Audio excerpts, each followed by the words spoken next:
Good to see so many of you back.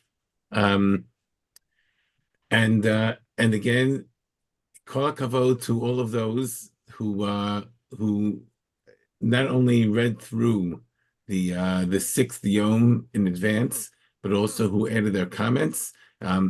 The observations that some of you make are really astounding, and I encourage everybody to read the observations that your colleagues have written, and feel free to comment on them as well. Feel free to add your own comments.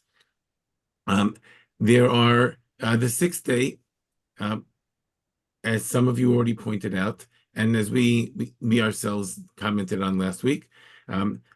We pointed out that the 6 days of creation are really 2 cycles of 3, right? In the first cycle, we have Or and Choshech on the first day.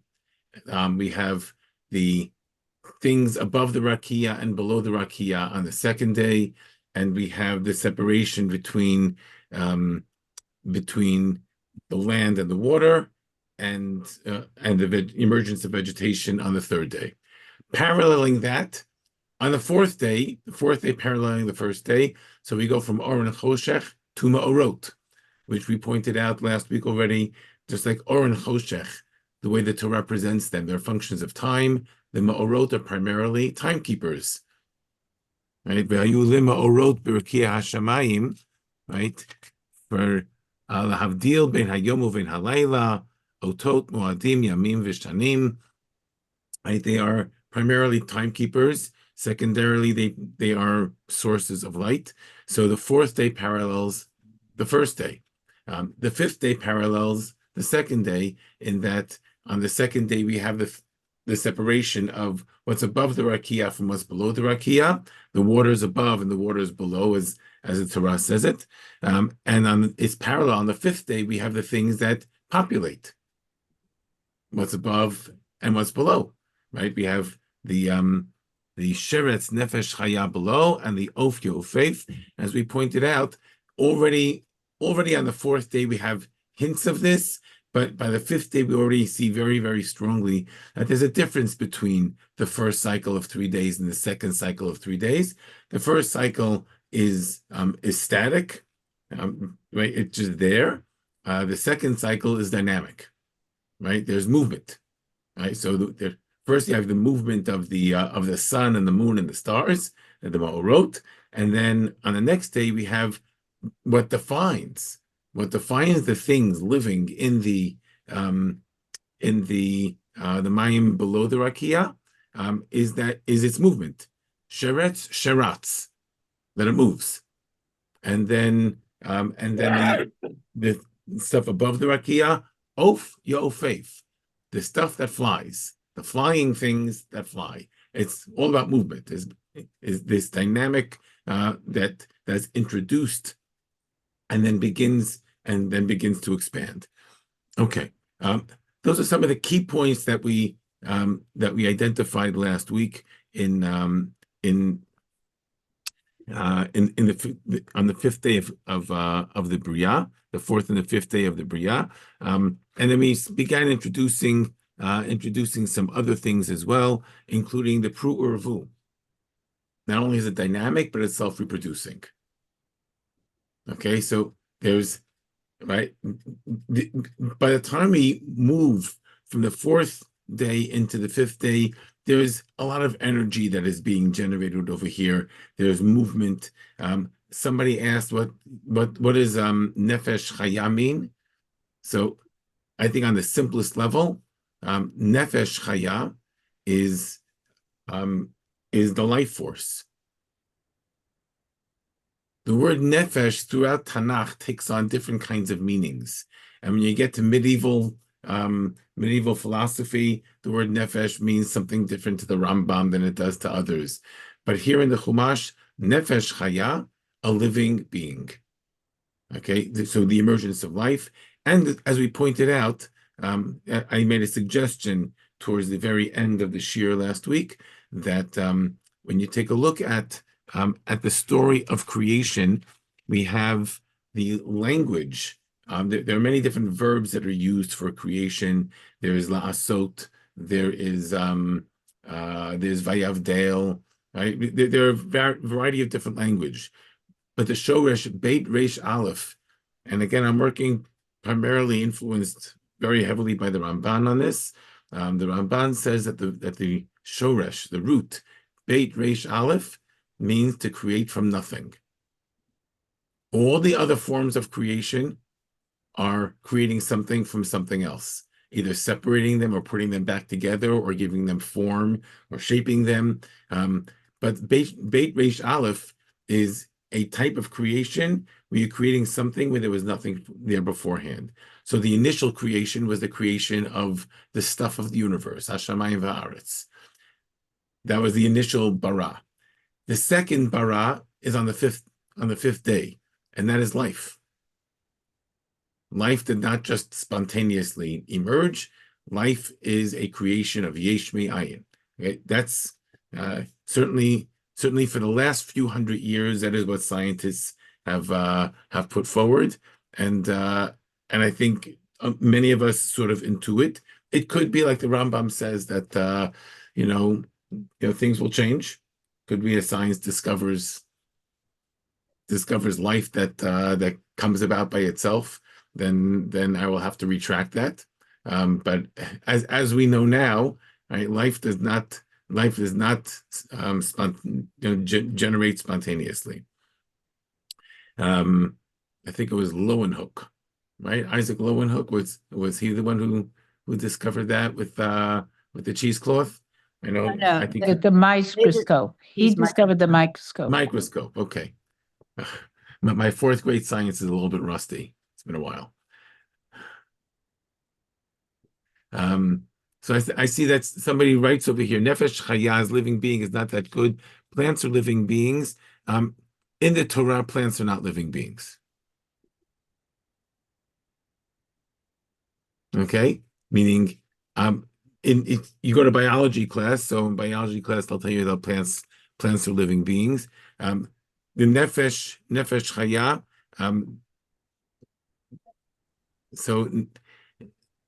so I think that meaning plants are certainly alive, but the way the Torah uses it, it's for things that we would call animate life, and maybe Can I ask something? I think that Yatzar is Yesh Me'ayin, not Bara.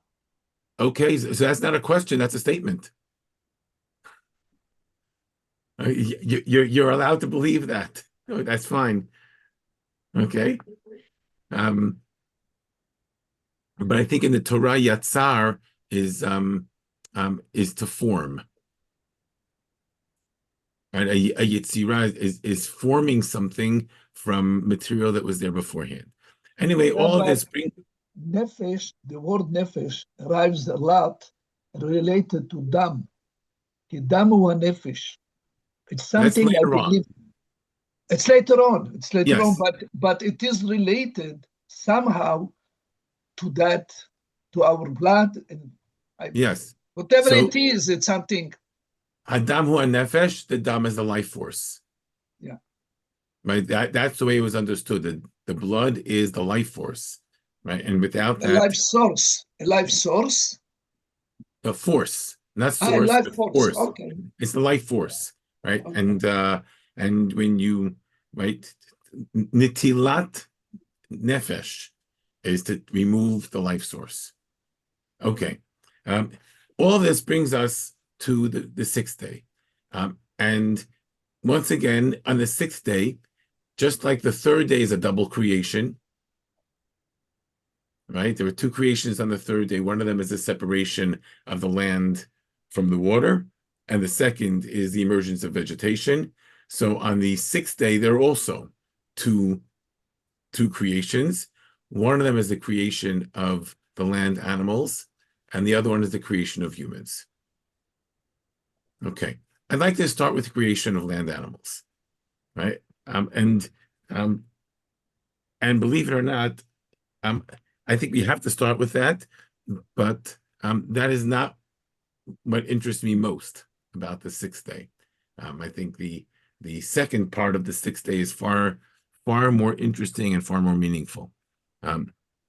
So we start the sixth day with Vayomer Elokim, again, like all cycles of that creation cycle that we saw last week. Vayomer Elokim, Totzei haaretz nefesh chaya leminah, behema varemes b'chayto eretz leminah. So let the land bring forth living beings according to their species, and animals and remes and behema is usually understood as domesticated animals, remes crawling animals, and chayto eretz chaya usually refers to wild animals. Okay, and so Hashem said it, Baruch she'amar v'haya, and it happened. Okay, but that same, right? The cycle is the same cycle, and we feel confident in that as the Torah does this, and this the process again mirrors the same process that we've seen in the past. We have the Vayomer, the Vayichen, and then often, not always, but often there's a verb of creation, Vayas Elokim. So Hashem made Chayat haaretz leminah, v'tabahima leminah, v'kol remes ha'adam leminehu. Some of you pointed out that the order changed over here. Yes, and I have nothing intelligent to say about the fact that the order changed. That was a great observation. Every time I teach this, my students point out that the order changed, and I say, yes, I know, and I wish I had something intelligent to say about it. I don't. If anybody else does, I'm all ears. But we're here to all learn from each other. And then it closes with Vayomer Elokim Kitov. Vayar Elokim Kitov. Okay, that's a cycle, right? That's the right. He did it, and it was done. So in terms of the animals, there are two things I wanted to point out, which I think are interesting. One is that when it comes to the fifth day, the creations of the fifth day, meaning the creatures of the water and the creatures of the air, just before Vayhi Erev Vayhi Voker, Hashem blesses them. Vayevarech otam Elokim leimor pru u'revu. Okay, be fruitful and multiply, and fill the waters, and the flying things will be fruitful. They don't mate in the air, but their mating process takes place on the ground, even though they occupy the upper sphere, whatever that happens to be. Okay, so those animals, the animals of the fifth day, get the bracha, get a blessing of pru urvu, be fruitful and multiply. The land animals, do not get a blessing of be fruitful and multiply. There's no pru urvu for the land animals. And I think that has to stand out as one of it's curious, right? It's not a mind-blowing question, but it's curious as to why God didn't bless them as well. There's another observation I'd like to make, that right now, I'm not going to do anything with it, but I'm just going to point it out. I'll say one thing about it. When you read through the beginning of the sixth day, so there's a word that appears 5 times in the course of 2 psukim. Anybody notice what that is? Comes up in Lemina. Okay, 5 times, right? Okay, in pasuk Kaf Daled it appears twice. Totzei haaretz nefesh chaya leminah, according to its own species, right? That means that lions, when they reproduce, do not produce giraffes. Right? Lions produce lions. Behema varemes v'chayto aretz leminah. Okay, so they are there to reproduce their own species. So the animals are to be self-reproducing, which reminds us a little bit. We had this with early indications of this already on the third yom, when it came to the vegetation, right? The plants were to provide fruits that would contain the seeds for trees of the same species, lemina. Okay, the same word appears there, back in Pasuk 11. And in Pasuk 11 and in Pasuk 12. So we have 3 times regarding the plants about lemina. We have 5 times regarding the land animals, lemina, and twice regarding the animals of the sea and the animals of the sky. Okay. So you have it in Pasuk 21, Chaf Aleph, Asher Shertzu Hamayim Leminehem, and then again, Ve'et Kol Of Hakanaf Leminehu. Okay, so we have it regarding animals 7 times, regarding the plants another 3 times. I'm going to say one thing about this, and then just leave it there. Keep this in the back of your mind, because at some point it's going to come up again later on in Sefer Breisheet. What's the significance of this lemina appearing 7 times regarding the animals, and then when you add the plants 3 times? Meaning, when we begin to introduce dynamism into the world, right? Hashem is highly focused on lemina, that things reproduce according to their own species.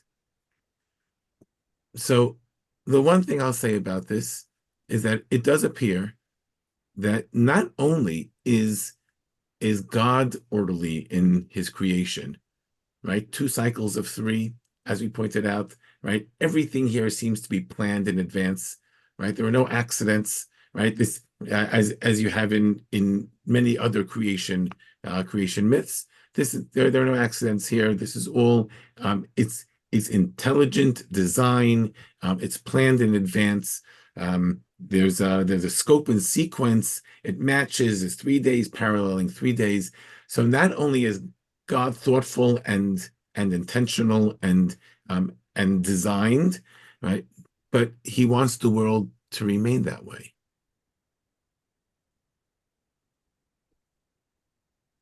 Part of the design of creation is that creation should be orderly, and it should remain orderly. And on top of this, he gave them the sense to each species, the sense to identify who is and who is not. That's certainly a very nice way of saying it, but it not only gave them the ability to identify, right? It says something about how Hashem views the world. The world is supposed to be an orderly place. Okay, now that could have all sorts of implications, and I'm just going to point out one thing about this, and then one or two things. I believe that there are many mitzvot in the Torah that we have a hard time understanding. Right? People give them names. Right? Chazal calls some of them chukim. I would give them different kinds of names, but I believe that a lot of the things that we don't understand, we would understand better if we had a deeper understanding of the beginning of the Torah. Okay, and here's one example. This lemina. Later on in the Torah, we hear there are a number of prohibitions against mixed breeding of animals or mixed breeding of plants. Right? We call it shatnez.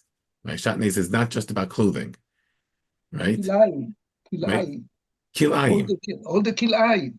The kilayim. Kilayim is about species, about mixing species. Right? And the Torah, hold on, okay. Let's try to keep our comments to commenting time. So we have kilayim, right? And there are a number of different forms of kilayim. There's plants and there's animals. I mean, we're not permitted to interbreed animals, right? when you read the Torah here, you begin to get a sense as to, oh, the reason we're not permitted to interbreed animals is because that breaks down the orderliness of the world that God created. And I'm just going to toss out just a little observation. Every animal, or there are three different kinds of animals, right? There are the sea creatures, there are the land creatures, and there are the air creatures. And I'm not going to get into a discussion now of evolution or any of that. I'm really not, believe it or not, I'm not so interested in that when I'm learning Torah. When I'm learning science, I'm very interested in it. When I'm learning Torah, it doesn't interest me so much because I don't think that Torah discusses these things. I don't think it's an issue. But I think it's actually quite fascinating that the animals that cross boundaries, there's not a single one of them that's kosher. Amphibians. Are amphibians water creatures or land creatures? Well, the answer is they're both. There's not a single amphibian that's a kosher animal. Somehow or another, that is seen as a violation of the orderliness of creation. Now, I don't think it's a punishment for the animals. You decided to become an amphibian. I'm not, that, but I think there's sort of a subtle underlying message. A lot of hilchot kashrut we don't understand, but here's just one little thing, one little observation that it could be that some underlying sum of the kashrut is Breisheet, is creation itself, and animals that violate the boundaries of creation, they're considered to be problematic. I'll give you one other example of this. This I actually read for the first time in an article. I read this about 30 years ago in an article written by a man named Leon Kass. Leon Kass, a very interesting fellow.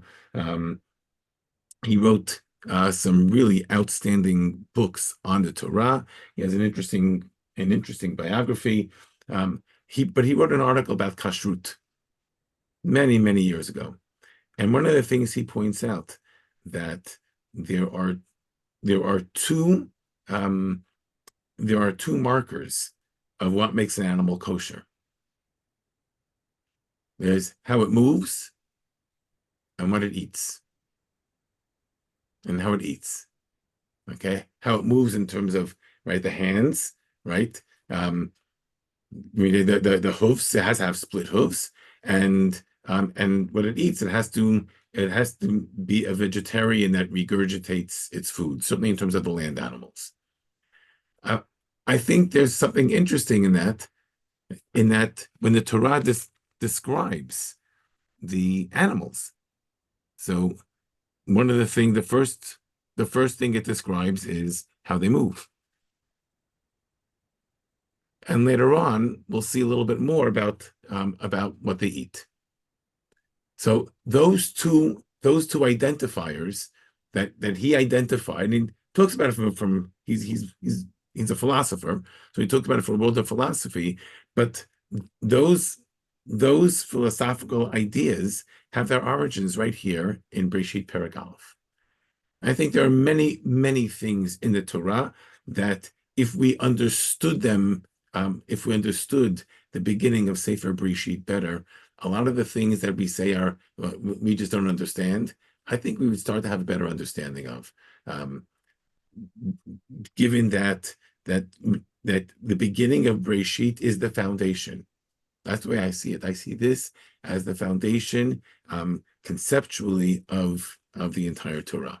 Okay, we haven't gone that far. We've only spoken about the first piece of this 6th day. I think, though, this is a good time for me just to take a pause so that people can comment if they want. So let's take a few minutes so that those who who wish to comment can do so. I suggest if you know how to raise your hand virtually by clicking, then we'll be able to see who would like to comment, and let's open up the floor. Okay, Wendy, I think you're first. I'm just wondering, how do we understand some of the mixed fruits that we have? Is that a problem? So that's a great question. Like for example, a grapefruit, right? So a grapefruit is a product of things being interbred. So it's a problem doing it. Once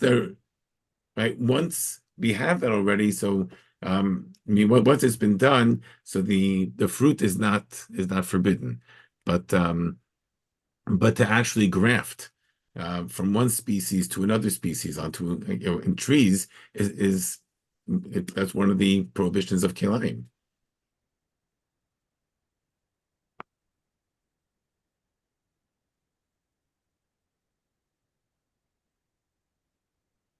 Okay, and if there are no other hands, then I think it's time to dive into what might be the most difficult and I think most important part of the whole story of creation. Okay, and when I say most difficult, you'll see it already in the pasuk that introduces all of this.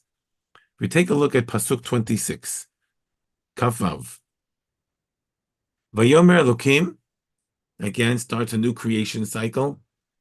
Vayomer Elokim, Naaseh Adam b'tzalmenu kidmutenu. Let's create man, or let's create the human. I think it's a better, right? Let's create the human in our tselem, and you can define it any way you like, and our dmut. They're obviously they're not the same thing, okay? But God says, let's create, right? Let's create the human in our tselem and our dmut. V'yirdu, and they will dominate. Bidgat hayam uva'of hashamayim, they will dominate the fish of the sea, the birds, the flying things of the sky, uva'behema, and all the animals, uva'chol haaretz, and all of the land, uva'chol haremes haromes al haaretz, and all the things that crawl on the land. So let them dominate everything that I've created on the land and attached to it in the previous 2 days. All right. As a single pasuk, there are lots and lots of issues that come up from this pasuk. For example, who'd like to jump in? Well, what jumps out at you as being seriously troubling? Naaseh. Yeah, naaseh. Why is that troubling? Plural. Who is the other? Plural. It's plural, right? Who's the plural? Okay, that's a very significant issue. We have the issue of B'tzalmenu Kidmutenu, right?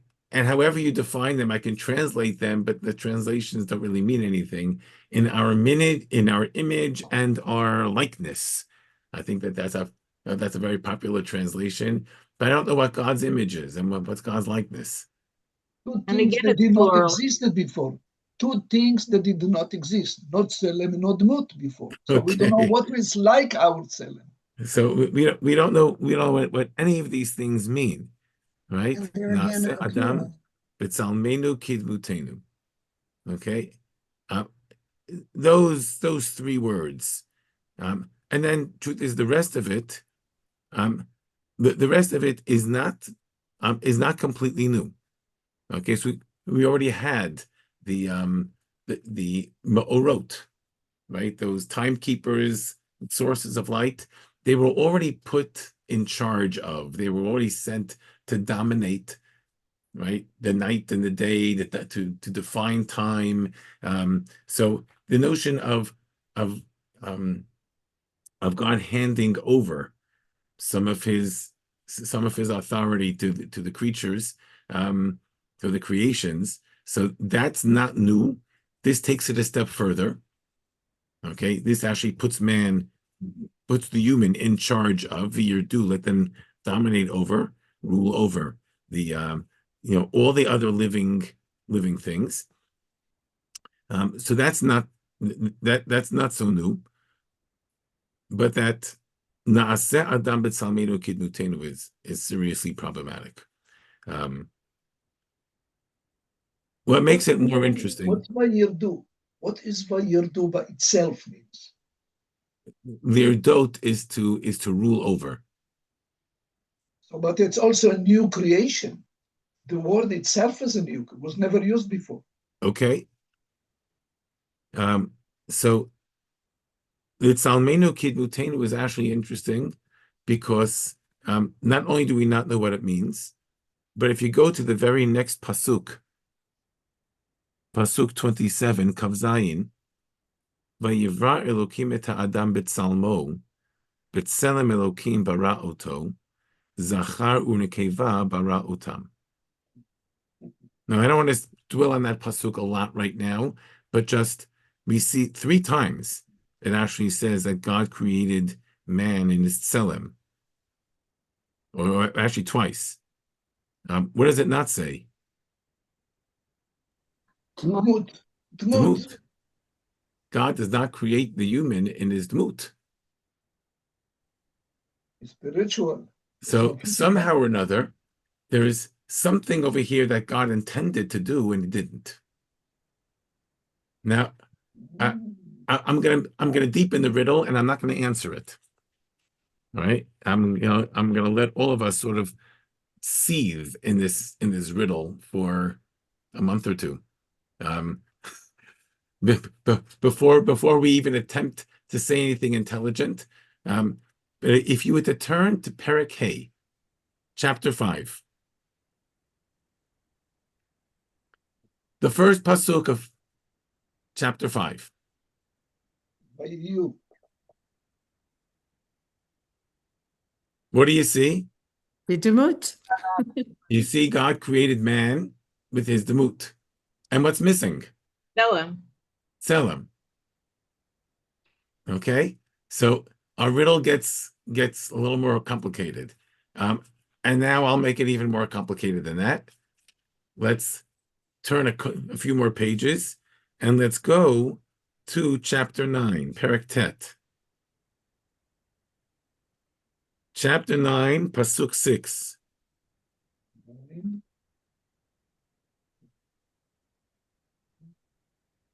Tselem, but not Demut. Tselem, but not Demut. So God's intention here is to create the human in his Tselem and his Demut. And it never happened. We have 2 places where it says he created in his Tselem, 1 place that says he created in his Demut, but no place does it say that he actually created the human with both his Tselem and his Demut. Okay? That's something we haven't defined what any of those words mean, but it's clear that Torah is presenting us with a riddle over here. And maybe I used to think I had an answer to the riddle, and then I realized I was wrong. So I'm stuck. I'm stuck with the observation. Maybe between all of us, we will have some ideas that we can share. Okay, let's take a quick pause because I see that Ed has raised his hand. Yeah, was it verse 27? The creation seems to take place of man in 3 different stages, apparently. It says Vayivra. The word bara is repeated 3 times. Yes. He says Vayivra, and then it's that thing, it's whatever it is. Right. Tzamut, Tselem and Demut is mentioned for the only time, I guess, together. Then you have bara oto, then bara is zachar nekeva. So it's a very strange. I mean, it's hard to understand as to what's going on here. 100%. He created three human beings, or he created 5 human beings. That may explain why there are all of a sudden a lot of people, but that's I don't know whether that's it. But when we went to chapter 5, chapter 5 repeats that notion. The bara, the word bara is repeated again. Yes. Whether it's 3 times or 2 times, I don't recall, but it's just puzzling. That's all. Or there may be something there. The whole issue of creation of man, what you're suggesting, I think, is that it's a God didn't finish it, or God did not do everything that he wanted to do, or he was trying all kinds of experiments. Bara oto, what is that? And then Nesachar Nekeva, and then the hermaphroditic human being, supposedly according to some. So that's the only one where it's not orderly. Yeah. So it's exactly correct. Meaning, up until this point, we saw that, but okay, there we go. Up until this point, Vayomer Elokim Vayihi Chen. It just happened, right? And here something seems to be not exactly right with that. I want to go back, and I see there are other people with their hands raised. We'll say, well, don't worry. You can keep them raised. We'll come back in a couple of minutes. I want to go back to that first the opening pasuk of this section, and that's pasuk 26. Vayomer Elokim na'aseh Adam. I want to point out one other thing about this na'aseh. The na'aseh, as many of you noticed and pointed out, is difficult because it's in the plural.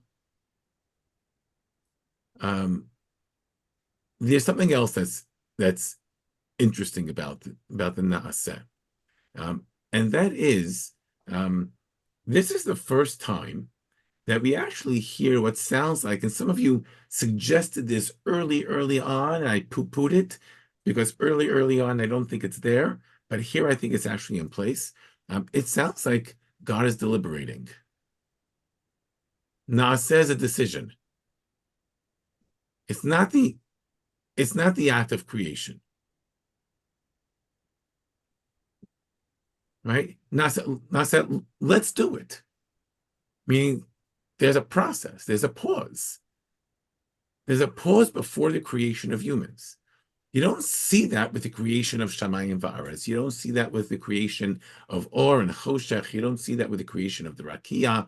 You don't see that with the separation of the waters from the land. You don't see that with the Me'orot. You don't see it with the animals. It just let it be. Okay, and even the words "let it be" in English sound a little bit like that, but the Hebrew words "yehi," I will it into existence. But Naaseh is not Yehi. Naaseh sounds like, okay, let's do it. Like there's a deliberative process, right? So aside from the question of with whom is God deliberating, why is it that the creation of humans brings on a deliberative process? Right? Why is the creation of humans introduced by a deliberative process? So I'm going to share with you a Midrash, because I think and I'm just going to point that as an aside. We're learning over here where we are grounded, at least 99% straight in the text. But there are many people before us who've learned Sefer Breisheet before, and many of them are much smarter than all of us put together. I think that there are many midrashim that I think in fact most midrashim are really poorly understood. The midrashim are written in ways for simple people to understand, but they express ideas that are not only very profound ideas, but reflect a very, very deep reading of the text. So I'm going to share with you a midrash just to illustrate this. The midrash that says, and there are a number of different versions of this midrash. Here's one version of it, that God consulted truth. And truth said, no, don't create him because he's full of lies. And then God consulted Chesed. And Chesed says, yes, you should create him because he does a lot of Chesed. And then God consulted wisdom. And wisdom said, no, don't create him because he's going to bring foolishness into the world. And then God, right? There are all these abstract ideas that God created, that God consulted with. And in the end, God says, well, I don't care what you say. I'm going to do it anyway. Na'aseh Adam. So he consulted and then said, okay, I'm going to do this. That Midrash, I think, is reflecting a very profound and deep reading of the text. Na'aseh reflects a deliberative process. Now, when you understand a little bit more about the Midrash and the way Midrash works, so it turns out that Emet reflects one of the sections of Torah, and Chesed reflects one of the sections of Torah, and the wisdom, Chokhmah, right, reflects one of the. All those things are things which are found in Tanakh itself. So we have wisdom literature, and we have all, which means that who's God consulting with? Himself. Right? All of these things are attributes of God. Chesed, Emet, right? Chokhmah, they're all attributes of God. So who's God consulting with? He's consulting with himself. Sometimes the Midrash will create figures like the wisdom or whatever. Sometimes it'll talk about angels. But what's an angel? An angel is a being that's created to do God's will. That's all it can do. Right? So much so that those who study angelology, right, they know that every angel has a specific kind of thing that it can do. So the angel called Raphael can only heal. Right? And there are other angels that can do other things, right? But if an angel is God's will, right, that has that it's for our mind takes on an embodied, an embodied image. So God consulting the angels means he's talking to himself,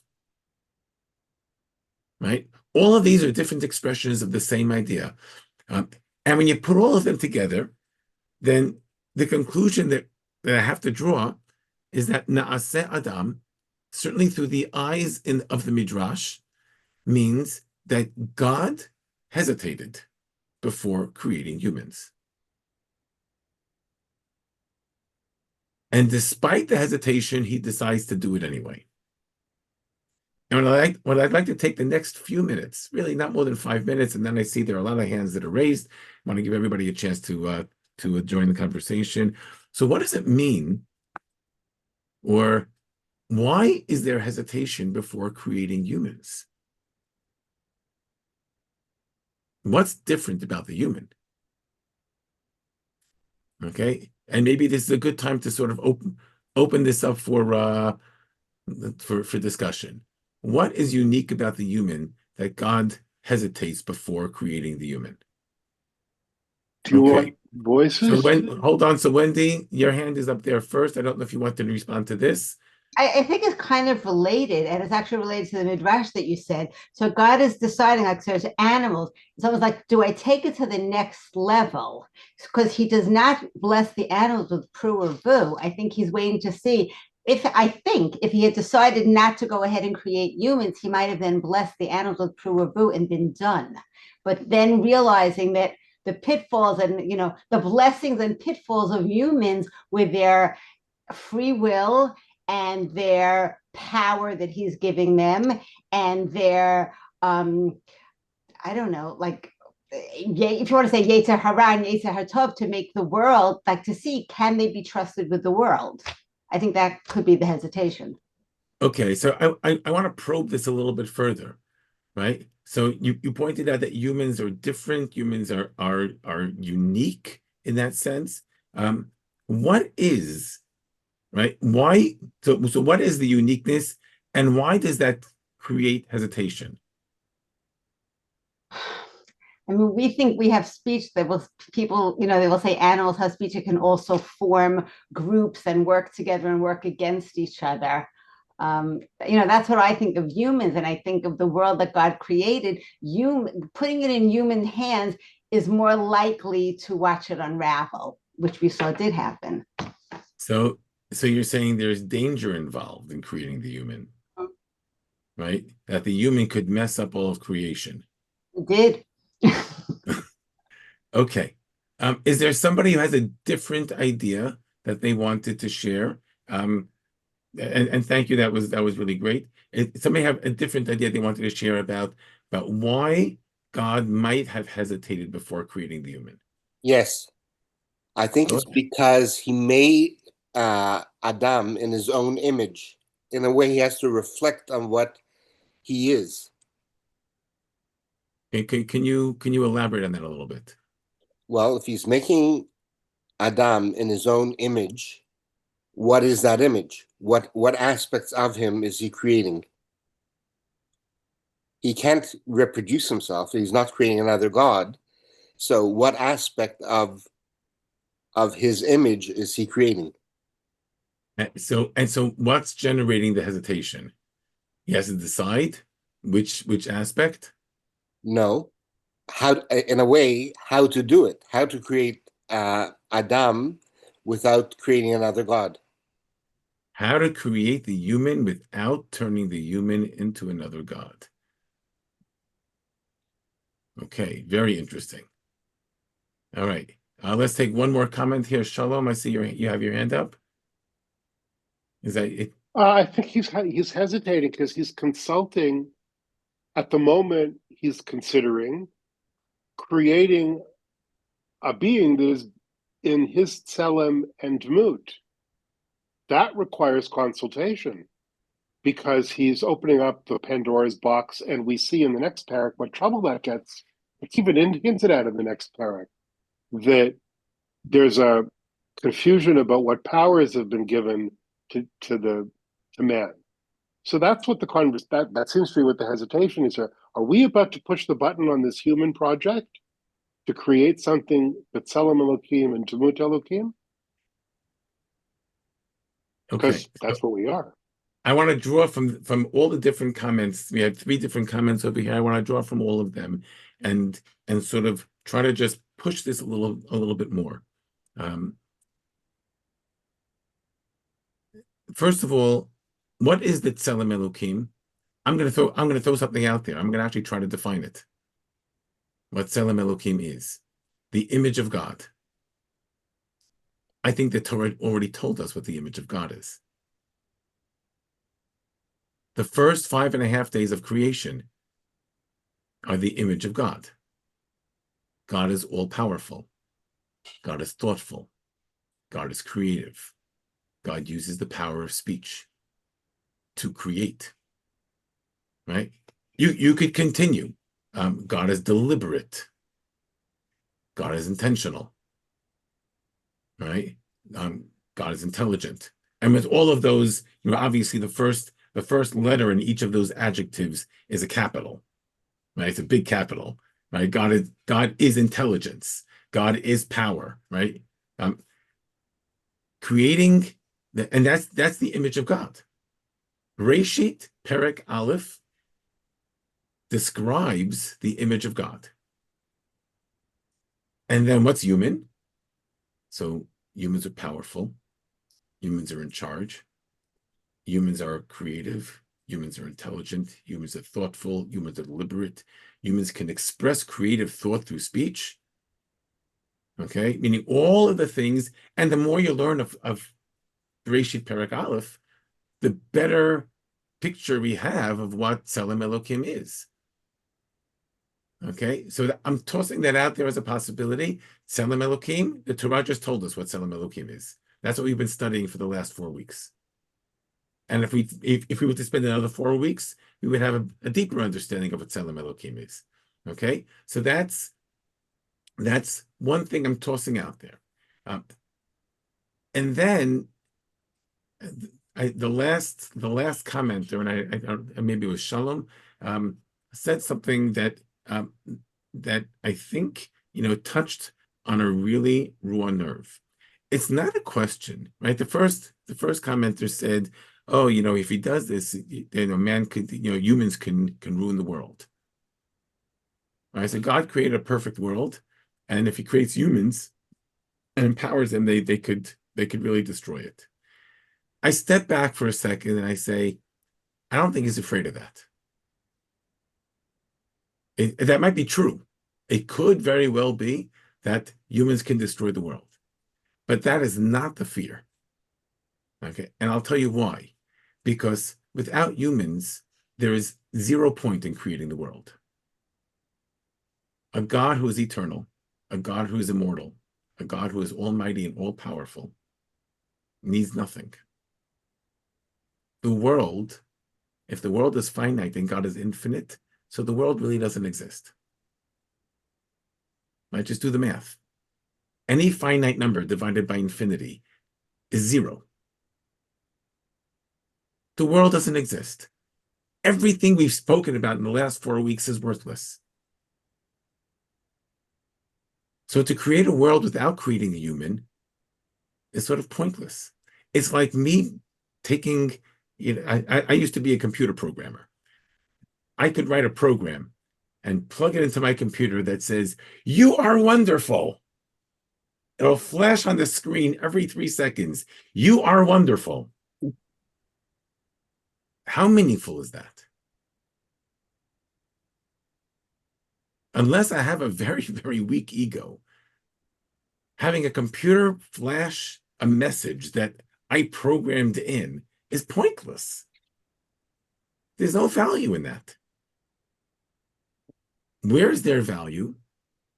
There's value if a being that can make its own decisions can come to me and say, "I appreciate you." That's value. I didn't program that. The being came to that on its own. Na'aseh Adam, God is going to create a being that is going to be able to make its own decisions, to act independently. In order for that to happen, and I'm going to say something that is theologically, literally on the edge, okay? Students of the Rambam might want to burn me at the stake for this, okay? Private caller. But for God to create a human means that God is giving up His authority. Because I can't make my own decisions if God is all-powerful. If He's all-powerful, then He controls what I do. And if He allows me to make my decisions, then that's part of this Tselem Elokim, part of being independent. If I am going to be able to truly be independent, that means that God has to give up some of His power. He has to give up some of His control. And that's terrifying.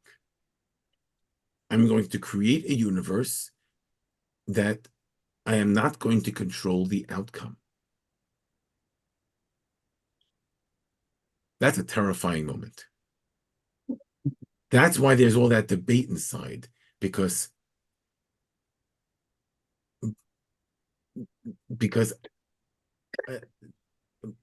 I'm used to being in charge of everything. I'm used to controlling and how do you do that? I don't study Kabbalah. I've read all sorts of things. I don't understand anything at all, but I can quote things. And in quoting things, I might understand maybe a tiny, tiny, tiny little bit. The Kabbalah talks about creation happening as a result of God withdrawing from the universe. Tzimtzum. God has to self-restrict. Tzimtzum, yeah. Right? Self-restriction is terrifying. By the way, if anybody here has ever been a parent, you know what I'm talking about. right? The minute you let your kid go by themselves, so you are exercising tzimtzum. Without that, your child could never grow into who they need to be. But it's terrifying. And you have to give up control in order for your child to become fully human. Well, God has to give up his control in order for us to be truly godly. If he's going to create us, B'Tselem Elokim, that means that he has to remove some of his Elokimness in order to make space for us to fill that role. If I wanted to push this even further, and here I might be stepping over that fine line that I mentioned before. If I wanted to push this further, I could even make the argument that not only does God not control what I'm going to do, I can make the argument that he doesn't know what I'm going to do. Okay? Because, and the reason he doesn't know is because he's chosen to restrict himself from knowing. So that's the same tzimtzum, that same self-restriction. And it's God's self-restriction that truly allows me and you to become fully human. And to do that, that's terrifying, even for God, or maybe especially for God. And that's why there's hesitation before creating humans. Let's do it. Nasa. There's a pause before that.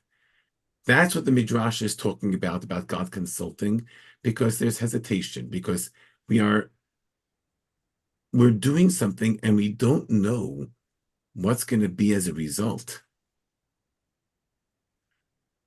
I'll frame it maybe in more philosophical kinds of terms, and I'm not a philosopher, right? But in more philosophical terms, there's a question here. Can God create a godly being? Right? It's sort of like, the question that we've all dealt with at some point in our life. Can God create a rock that he can't break, or a rock that he can't lift? Well, my answer is he already did. He created people. And the reason that he can't break it and can't lift it is because he chose to self-limit himself. And that was necessary in order to create humans. That's the power of what it means to be human. And that's the power of what it means for God to be a creator. Okay, so we spent the last half hour talking about a single word. Na'aseh. We haven't gotten much further than that. I think next week we're going to need to spend more time on the sixth day. We laid down a lot of really important foundations today, but I think we need more time to flesh this out and to work it through the rest of the psukim. I would hope that we would have time also to look at the seventh day of creation. Thank you. Thank you very much. Thank you. So for those who want to prepare for next week, the seventh day of creation should be familiar to many of you. Psukim that we say at the Kiddush every Friday night. 3 psukim. So it shouldn't be that long, but they are very, very rich psukim. There's a lot to discuss in there. So next week, the plan would be to start with continuing the sixth day, so we can do some more with that, and then time permitting, to be able to move into the seventh day. The first obstacle was the Mabul. Oh, we're far from there. There are many obstacles along the way. That's a few years from now. That's a few years. Brooks, you want to take some of the hands up? Yes, quickly? absolutely. Absolutely. And Yes, then, we can take okay. comments and questions. Go ahead. Okay, Ruth, I think you're first. Then I liked your question in the chat box. I like that one better. Which one? AI. Are we Oh, yeah. creating Yeah. AI in man's image? Yeah. That's a great question. Yeah. That's what it sounds And by the way, that question is the terrifying thing about AI. Yeah. It's if it's truly intelligent. So that's terrifying to us as humans. Right. But garbage in, garbage out. That's what AI is. No, Okay. no. Okay. So two things. So the first thing is a more recent one. I noticed, I made a note to myself many years ago, probably, on this Tselem business that we're not talking about, or the Demut. And I reminded myself that the Demut isn't there yet. God, oh no, so number one, Naaseh Adam, we can make that a question. Should we do this? Not let's do it.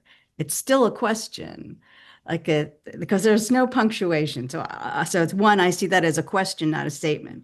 And then, so we have Tselem and Demut, and then only Tselem appears for a long time.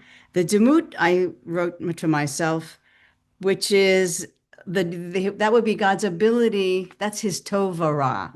Only the God knows the exact difference, the distinction.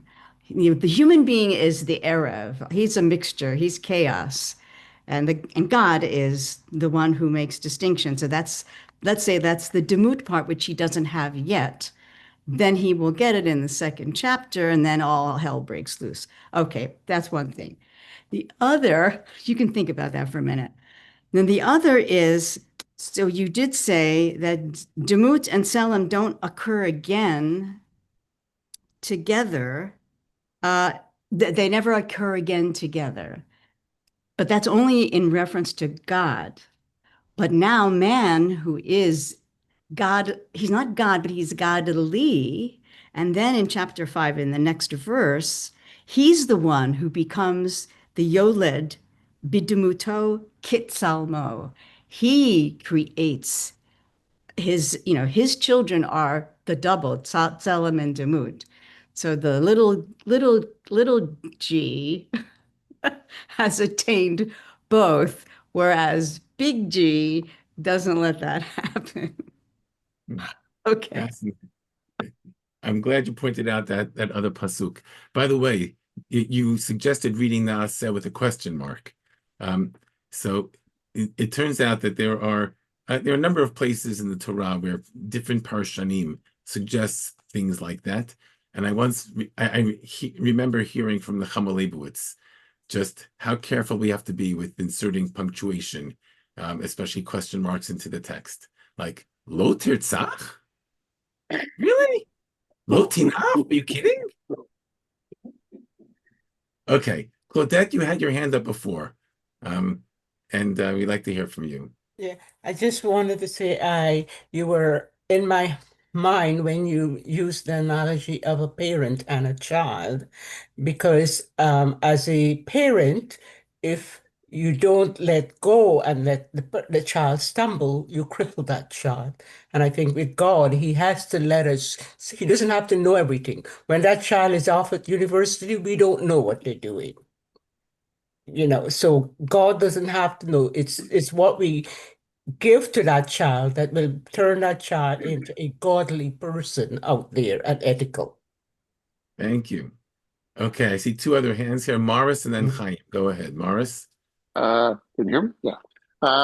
One thing that always struck my attention is in Parshat Noach, where it says, "V'nachem Hashem ki asa adam," that God regretted. I mean, that would seem to feed into the theory that you said that God had to create randomness in human behavior by withdrawing, because why else would Hashem have to say in the Torah that he regret?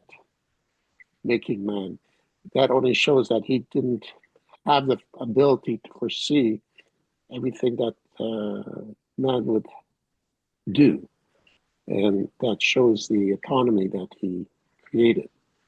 So just to Thank you. That's a assuage your guilt upon having heretical concepts.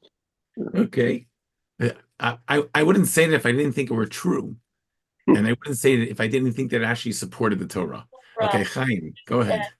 Is it possible that Naaseh refers to giving man by giving him tselem and dmut and domination a partnership, that the Naaseh is God saying, Naaseh, okay, I'm going to give over to you a sense of your being able to be godly, which of course leads to God envy. And then that led us into all sorts of difficulties. But Naaseh is God's giving us a role together with him or whatever to create. So, Chaim, I think that's the opening of next week's shiur. That was, I so much appreciate that. Okay. Okay. And next week we're going to try to flesh that out a little bit more. Thank you. Thank you, thank you. Yes, Reb Tzvi, don't worry. We know the medieval authorities were more daring than anybody here is. So it's maybe in the orthodoxy that we grew up in is not as quite as daring as thing. But yes, okay. Thank you very much. Always very interesting. Okay. Look forward to next week. Tonight, of course, 8:30. Mark Shapiro continues on his book, his wonderful book on Rav Kook. 8:30 tonight. Tomorrow morning, Moshe Sokolow on Piyut on the Parsha. That's at 10 a.m. And then Rabbi Shulman at 1 p.m. on Sefer Yoshua. So that's for tomorrow. Then Wednesday, Yocheved Friedman on the Rav. And then 9:30 in the morning, the Rav on the Avod. And Nadi Helfgott at 8:30 at night on Yecheskel. And Thursday, we have our Parsha Shir. Next Thursday, a week from this Thursday, Shuli Mishkan will be beginning a new series. Not this Thursday, November 20th, I guess that is. And then for I don't think I'm forgetting anything. And then Friday, my share on the Siddur. Please invite a friend to come. And invite a friend to come and get their camera up and working. I think it's great to see everybody, see all the faces. And okay, everybody, have a wonderful day. Look forward to learning to you soon. And please make your comments on the sheet. That's what Rabbi Grumet set it up for, so everybody can put all their comments. And believe me, if they burn you next because of the Rambam, you'll be in good company because they burned the Rambam too. So you and the Rambam, but they burn you for against the Rambam, for the Rambam, whatever you do with the Rambam, they burn you. So there it goes. Okay. All right, everybody. Let's hear good news. Thank you. All the best, everybody. Thank you, Okay. Rabbi. Have a great day. Bye-bye, everybody. Okay, bye-bye. Thank you. Bye-bye.